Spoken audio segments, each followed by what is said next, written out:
Hi, I'm Kevin Allocca, YouTube. A and B common mark. Welcome to our report on the cultural shifts and trending phenomena we're seeing among the billion hours people watch on YouTube every day. This might be my favorite video of last year.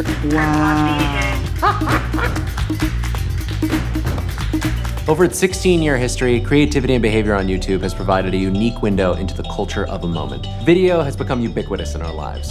We're consuming more video than ever, but we're also creating more. We're on camera more. Video and the experiences that surround it have become a type of lingua franca across demographic groups. How's that? That's fine. Yeah. I like it. The circumstances of the global pandemic have led to a lot of changes in how people behave. Some of it totally expected, and some of it not. From quirky Korean a cappella groups turning to video as a performance space, to Gertie Pander, who uploads hundreds of these delightful videos of him dancing Bhangra in the wilderness, to this. That channel is called Tico and the Man and has 80,000 subscribers, and I'm 100% one of them. As we emerge from this unique moment in human history, more than ever, people are asking me, what should we take away for the future?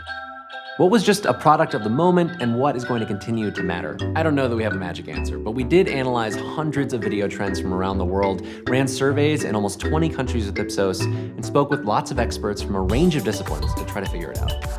A lot of the things that we saw and heard point to the increasing indispensability of video in people's lives. On YouTube, people have been using video to learn how to do things themselves, to manage their physical and emotional well-being, and even find community. So much of what we analyzed spoke to increasing expectations and a rapid adoption of video as a tool for facilitating a sense of connection.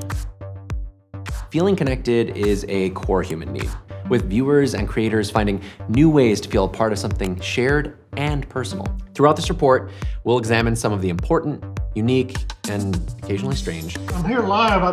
I'm not a cat. ways that people are connecting through and around video. This is going to involve me using lots of grandiose terms like immediacy and simultaneity and radical relatability and immersiveness, but the biggest takeaway is a pretty simple one. Video is playing more and more of a valuable role in how we navigate our lives. What do my cousin's wedding, this concert inside of a video game, and the Perseverance Mars rover landing have in common? Current velocity is 145 meters per second. Touchdown confirmed.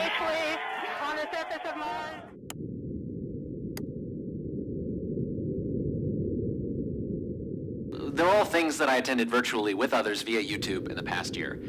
Participating in live stream events has grown increasingly ubiquitous as viewers continue to seek out ways to be together when alone.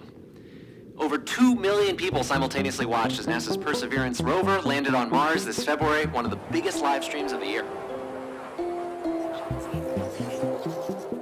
Over 500,000 channels live streamed for the first time in 2020. Thousands of concerts have gone virtual. Marc Ribier added over 1 million subscribers in the past year with live streams. Really, thank you for calling in. I like your outlook on life. It's good. I think it's healthy. I love your outlook on life, Mark, and you keep us going. Maria Mendonça even broke YouTube's music live stream record, singing songs from a chair in her living room.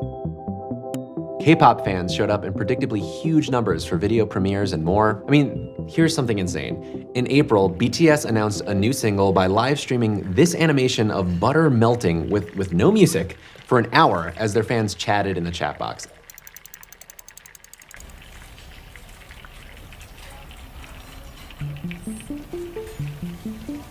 It's got 2.3 million views, as one would expect. I think it's because you don't know what will happen. If it's pre-recorded, you know that that action is controlled. Fate will not interfere. I think live is really, really powerful. I think live, I don't think live has fully reached its potential. There's something about knowing that other people are watching the same thing at the same time. Presence is what we crave, especially after a year of pandemic. The concept of virtual presence can sound impersonal and abstract, but using video to experience something virtually is now a common part of life, and many of the real-time experiences that people had on YouTube in the past year were more personal than ever. There were reunions, birthday parties, graduations. Class of 2020. Thousands of people got married on YouTube channels over the past year. Not just my cousins, but in other countries like Korea, where friends and family use the live chat feature to share congratulations and occasionally even gifts. Real-time digital entertainment is partly distinguished from live broadcasts on TV and radio by the very overt presence of the rest of the audience. Card-breaking streams are broadcasts of card collectors opening premium trading card packs that they've gone in on together, and there can be way more drama than you might think. We got Mr. Mike Trout finally in the 8th inning of this, the 8th pack. Mike Trout has finally appeared. Interestingly, using simultaneity to create immediacy is something that extends across a broad range of formats that are not necessarily live. People now use connected TV devices to turn videos that they typically watch privately into a kind of social experience, transforming a personal viewing experience into a communal one. With Me videos, where the viewer can participate simultaneously with the creator, grew in popularity with millions of people combating isolation during otherwise solitary activities. Study-based formats have been particularly popular with communities of medical students who use video to find and share motivational techniques and study practices. The idea of using a YouTube video to keep you company is a lot more common than you might think. It actually boosted a whole musical genre. Streams of lo-fi hip-hop beats have become gathering places for people looking to focus or relax together. Lo-Fi Girl has emerged at the center of the phenomenon as the face of the most popular of them. Her stream has been watched hundreds of millions of times. As more and more people turn to her for accompaniment during their daily activities, she's become a global icon for those in need of focus. You can actually find thousands of artworks of her iconic pose from around the world. It's the prototypical example of a pop culture phenomenon built entirely around synchronized activity. My personal favorite spin-off is Merkel Wave, which lets you relax on a train with Angela Merkel. Who do you even actually reach out to clear a remix clip of Angela Merkel? I think this is a kind of meditative antidote mitigating the kind of anxiety a lot of people have right now. Always on Zoom, always talking. Our nervous system is always on, so we need something to mellow out. Mr. Ponton, I believe you have a filter turned on in the video settings. Remove it. I've got my assistant here. She's trying to, but I'm here live. I'm not a cat. This is what I study, context collapse. The idea that they're in a court of law and someone's got a filter of a cat is just genius. You couldn't write this stuff. What do? Do you stop and acknowledge? Do you pretend it's not happening? That's because we weren't used to our personal life and professional life having no division. Lawyer Cat is a perfect metaphor for the ongoing breakdown of the barrier between private and public life. As we invited each other into our homes and relied on digital tools and platforms to communicate through quarantine, people felt less pressure to project unrealistic images of their lives. They seem to now expect the same of their favorite creators and stars too. Some of the breakout channels so far in 2021 are conceptually grounded in the most ordinary bits of daily existence. Malad Merg narrated stories of his life while making sandwiches at his job. You get a lot of customers that are pretty friendly and pretty nice, and you get some pretty nice tips, if I do say so myself. This dental student at the University of Illinois at Chicago gained over 500 million views in a single month with videos about one of the most mundane daily activities that I could possibly think of. In place of more formal entertainment, these creators and their formats represent a kind of extreme authenticity or radical relatability. It's the natural progression as YouTube's successful creators continue to optimize for connection with their audiences. Relatable formats have also helped rebrand chess. Comedian Samay Raina was a rising stand-up comedy star in India. When performing live was no longer possible, he started streaming games of chess. Getting your rook out in the starting of the game is a mistake. This mistake is also known as, and the answer is rookie mistake. He's now part of a wave of comedians and creators that have helped casual chess content dramatically grow in popularity in India and beyond.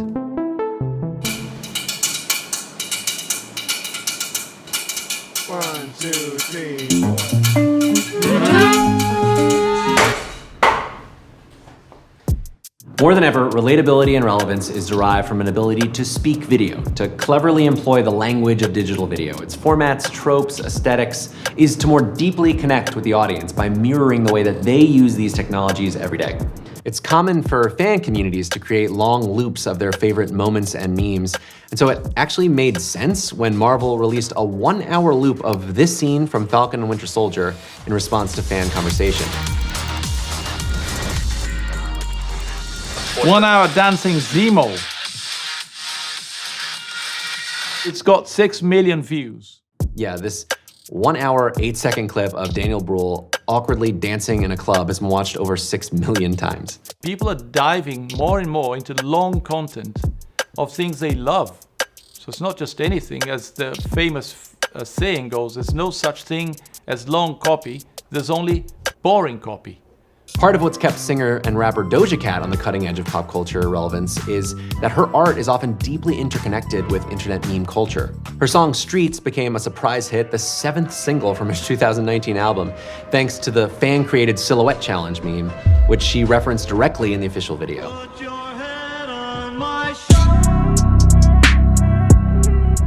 Some of the most interesting pop culture is emerging from spaces where artists are tapping into the ways that their fans interact with music through memes and more. With so many of us making video ourselves, there are new opportunities to speak the same language in ways that make the audience feel closer and more connected to your art. Not surprisingly, some of the biggest breakout stars in modern entertainment are the ones who do it the most intuitively. Siren music is a genre that was popularly shared and consumed on YouTube in New Zealand. Josh685 put it on the global map when one of his YouTube tracks became the soundtrack to a meme and an eventual chart-topping collaboration with Jason Derulo.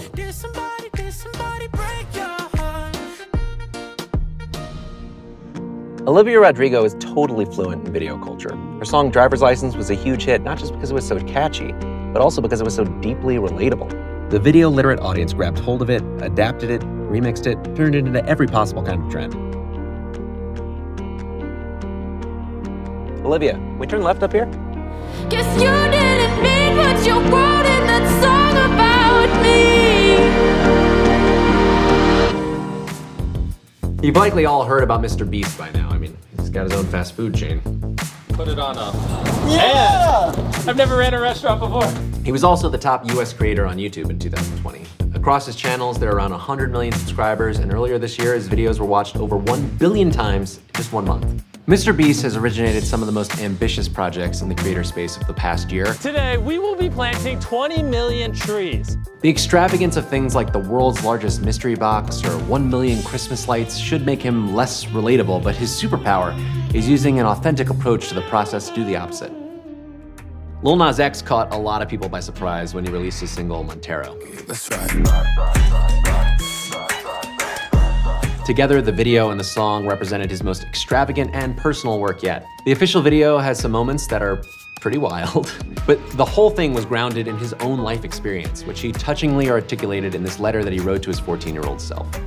On YouTube, he appeared in what might be the most perfect reaction video. Wait a minute, Nas, wait. No, you can't end like this, no! Yes! And he dropped 6 different versions of it, of course, including a lo-fi beats version to study to. This is what it looks like when you have complete comfort and fluency in the culture and dialects of the web. It was a challenge for me because I never do like video like this. But the brief was so cool. Lil Nas, he showed himself as he is. I think it's kind of cool, not to like hide yourself, you know, like he's opened himself to like everybody. Lil Nas is the broker of the internet. He's not breaking the internet. He is the broker of the internet. In a world where the barriers between public and private have been further stripped away, the winners right now are the ones whose relatability stems from that comfort and fluency. When you hear immersive, you probably think of this, or that.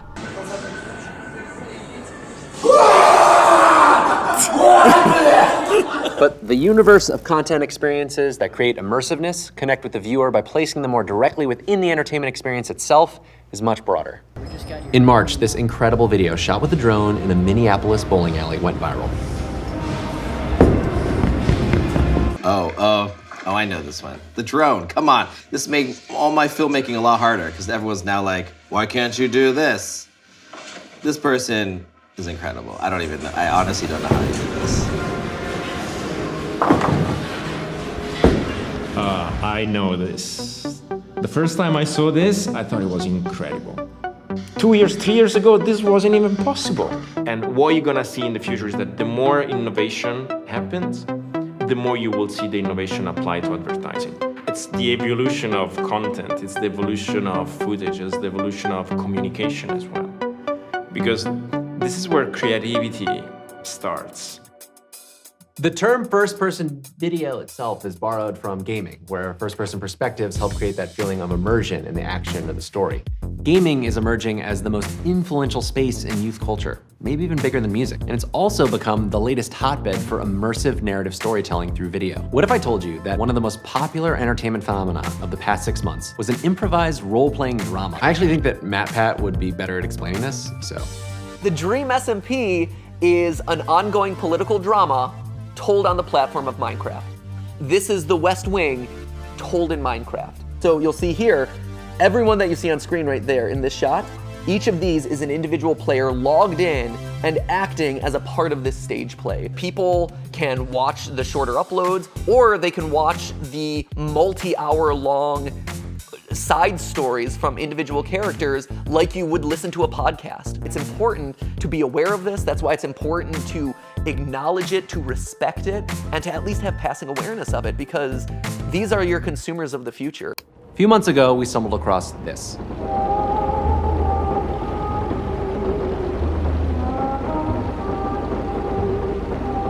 These novelty videos have become most commonly known as in another room, as the viewer is generally placed in an environment where the audio is emanating from somewhere specific.